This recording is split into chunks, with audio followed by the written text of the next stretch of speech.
17.5 trillion रुपए से ज़ायद हजम का वफाकी बजट आज पेश किया जाना है और इस पर हम बात कर रहे हैं। और अभी हमें ज्वाइन कर चुके हैं माहिर मईशत ज़फ़र मोतीवाला साहब। सर, आपको वेलकम कहेंगे। क्या कहेंगे, इक़्तिसादी सर्वे कल पेश किया गया, आज बजट पेश होना है, ये बजट मुआशी इस्तेहकाम की बुनियाद बनेगा या सिर्फ वक्ती माली इंतज़ाम साबित होगा? देखिए, मुश्किल लग रहा है अभी तो कि ये बजट जो है इस्तेहकाम लेकर आएगा, क्योंकि इस बजट में मैन्यूवरिंग की गवर्नमेंट के पास कोई एबिलिटी नहीं है, क्योंकि वो खुद ही परेशान है। एक इंटरनल परेशान थी कि 5 जून का बजट अब 12 जून को हो रहा है, वो भी आपको पता है कि पॉलिटिकल एक किस्म की गिव एंड टेक की बात हो रही थी। फिर हमें ये जंग ने बहुत बुरी तरह इकोनॉमिकल धचका दिया है। फिर हमारी जीडीपी के जो फिगर्स ये बोल रहे हैं वो फिगर्स है ही नहीं। 3.7 क्या 3.5 भी नहीं हुआ है 4.2 की जगह।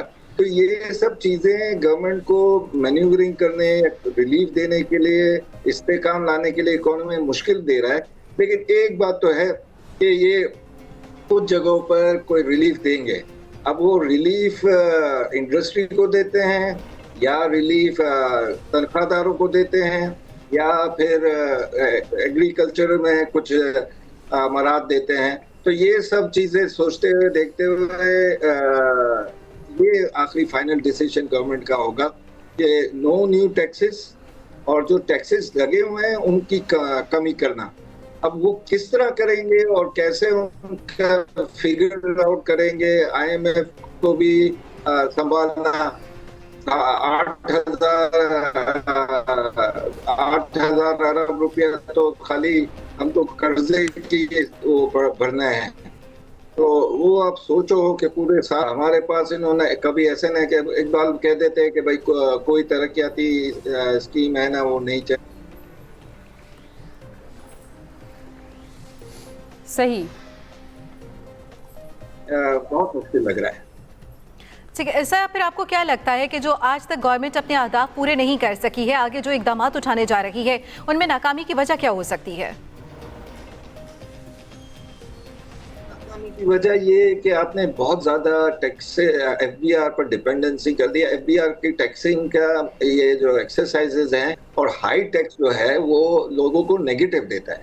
हमें याद है ना, जब इकोनॉमी छोटी थी और मुशर्रफ के टाइम में सेल्फ असेसमेंट था तो लोगों ने लाइनें लगाकर टैक्स भर रहे थे। तो वो जो सेल्फ असेसमेंट की स्कीमें मुशर्रफ ने इंट्रोडक्शन की थी, वो जो लोअर टैक्सेस की बात की थी, लोअर इंटरेस्ट रेट की बात की थी, डॉलर रुपी की पैरिटी बड़ी अच्छी थी, डॉलर के सामने रुपी बड़ा स्ट्रांग था। अब तो मुश्किल ये हो गई है कि हम रिलाई कर रहे हैं कि रेमिटेंस अच्छे आए, रेमिटेंस बढ़ते जाएं, जबकि ईद की वजह से एक रेमिटेंस का अपसर्ज आता है, हमेशा आता है, लेकिन ईद के फौरन बाद वो अपसर्ज जो रेमिटेंस का होता है कम हो जाता है। तो ये सब चीजें हमारे लिए मुश्किलात तो चारों तरफ से हैं, और फाइनेंशियल भी है, और अपना जो पर कैपिटा इनकम की बात करते हैं कि भाई $1900 हो गई है। तो जिस आदमी, जिस फैमिली का $1900 वो कमा रहा है, तो साथ में देखिए कि $2600 का तो उसका खर्चा है। तो वो अगर आप देख रहे हो तो कुव्वत खरीद तो बिल्कुल कम होगी ना जी। बिल्कुल। चेयरमैन आबाद मोहम्मद हसन बख्शी साहब भी हमें ज्वाइन कर चुके हैं। बहुत शुक्रिया सर, आपने एक्सप्रेस न्यूज़ के लिए अपना कीमती वक्त निकाला। हमने गुज़श्ता रोज़ भी बात की थी और आज बजट पेश किया जाना है। आपसे सर ये जानना चाहेंगे कि हुकूमत की जानिब से अभी तक ये कहा जा रहा है जायदाद के खरीदो फरोख्त पे जो विद होल्डिंग टैक्स है उसमें कमी की जाएगी, इससे कितना असर पड़ सकता है? जायदाद के खरीदो फरोख्त का जो शोबा है वो किस हद तक पनप सकता है? शुक्रिया, आपने मुझे लाइन के लिया।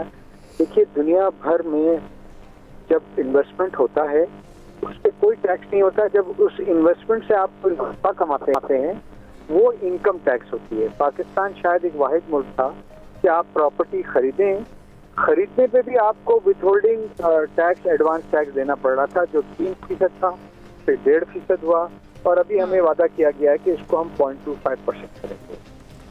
तो अगर ये कॉस्ट ऑफ ट्रांजैक्शन, अगर आप प्रॉपर्टी खरीदते हैं वो नीचे आ जाएगी। हमारे रीजन में तकरीबन ये 4% कॉस्ट है, पाकिस्तान में तकरीबन ये 10 से 12% फाइलर के लिए है और नॉन फाइलर के लिए 30 से 32% है।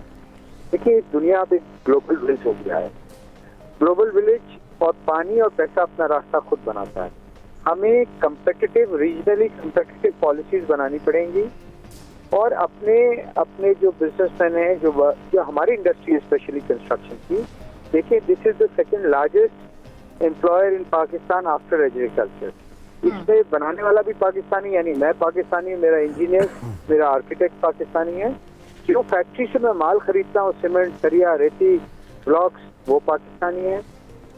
जो खरीदार है मेरे, वो भी आइदर पाकिस्तानी है या एक्सपैट्रिएट पाकिस्तानी है, जो 40 बिलियन हर साल भेज रहे हैं और उसमें 52% इसमें लग रहा है, और जमीन भी पाकिस्तानी। ये इंडस्ट्री ग्रोथ में पाकिस्तान को 6.2% का जीडीपी दे सकती है, तो आज भी दे सकती है अगर ये हमें 2-4 चीजें से दे दें।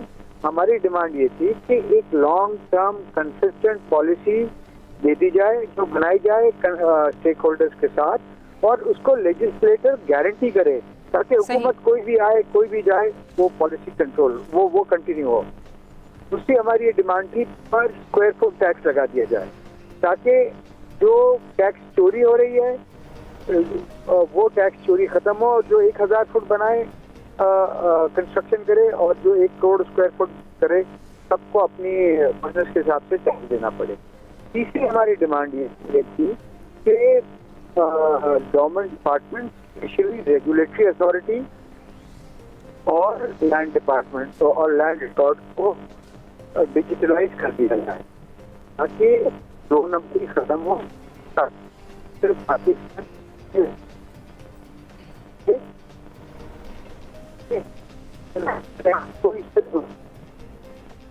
सही, बेहतर इकदाम उठाने की तवक्को की जानी चाहिए। इलियास साहब, आपकी जानिब आऊँगी, आप क्या कहेंगे? IMF की शराइत ने क्या समझते हैं बजट साजी को किस हद तक मुतासिर किया, और क्या हुकूमत मालियाती खसारा कम करने में कामयाब हो सकेगी?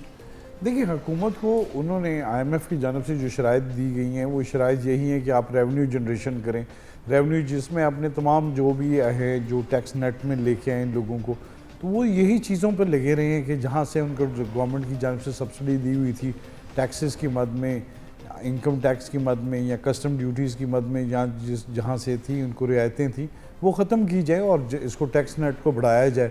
तो ये इसी चीज़ पर लगे रहे, गवर्नमेंट की जानब से रिलीफ मांगने की कोशिश की गई।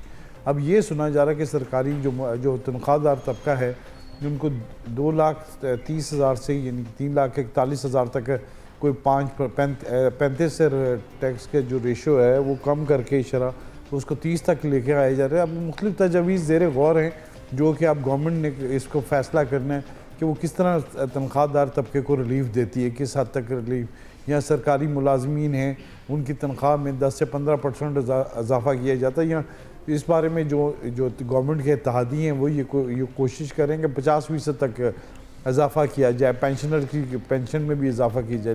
लेकिन गवर्नमेंट की जानब से ये बड़ी वो कह रही है मुश्किल का सामना है, पहले ही वसाइल नहीं है, अगर इनकी तनख्वाहों में इजाफ़ा करते हैं तो इनको इजाफी पैसे खर्च करने पड़ेंगे। तो ज़ाहिर है गवर्नमेंट इन्हीं के लिए काम करती है, तो गवर्नमेंट को यही टैक्स देते हैं सबसे ज़्यादा। तो गवर्नमेंट को चाहिए, साल में अगर इतनी महंगाई हुई है तो इनको तो रिलीफ देना चाहिए। अब ये इस बारे में जो काम करते हैं या जो इनके लिए मुश्किलात का सामना है, तो ये इनकी बैड गवर्नेंस है कि वो जो टैक्स नेट में जो इतने ज़्यादा लोगों को लेके आए जो टैक्स नेट में नहीं है। आप देख लें एग्रीकल्चर टैक्स में क्या हुआ, इम्प्लीमेंट करवाया IMF ने, लेकिन ये अभी तक वसूल नहीं कर सके। तो ऐसे शोबों को भी टैक्स मिल रहे हैं, लेकिन उधर एग्रीकल्चर को जहाँ रिलीफ देनी चाहिए वहाँ ये रिलीफ नहीं दे सकते।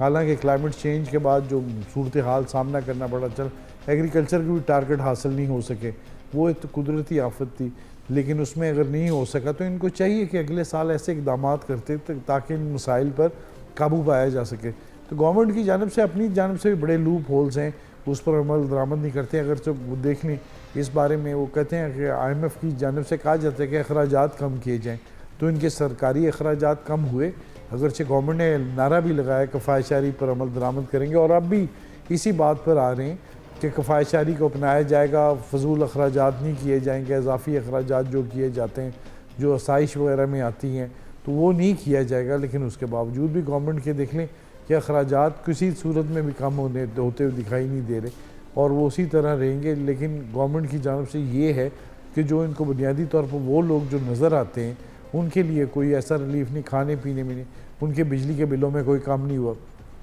बजाय कि गवर्नमेंट को ये चाहिए था कि IPPs वगैरह के इश्यूज़ वगैरह जो हैं वो रिजॉल्व करते, कि उनको कैपेसिटी की पेमेंट्स वगैरह की मद में जो है वो उनसे कम करवाते पैसे, जिसका इतना शोर भी मचा, लेकिन उसके बावजूद भी कुछ नहीं हुआ।